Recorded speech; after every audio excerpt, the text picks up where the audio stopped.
වැටෙන උළුවේ බලන්නේ නැති වැටෙනවා.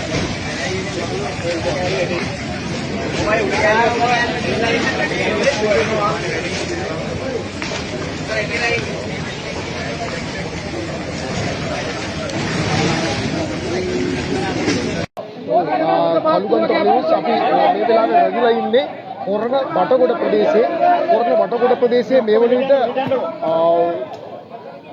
වැඩිහිටි නිවාසයක් මුළුමනින්ම ගින්නෙන් අළු වී යන ආකාරය තමයි මේ ඔබ දකින්නේ.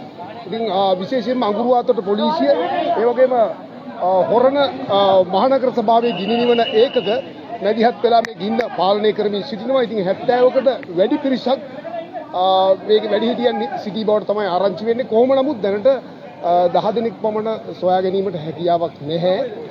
ඔවුන් සමහර විට මේ ස්ථානයෙන් පැන ගිහිල්ලා වෙන්නත් පුළුවන්. නමුත් කොහොම නමුත් මේ විට 5 දෙනෙක් රෝහල්ගත කරලා තියෙනවා. එයයි වර්තමාන තත්ත්වය. මම කළුගන්තර නිවුස් වෙනුවෙන් හොරණ බටගොඩ ප්‍රදේශයේ සිට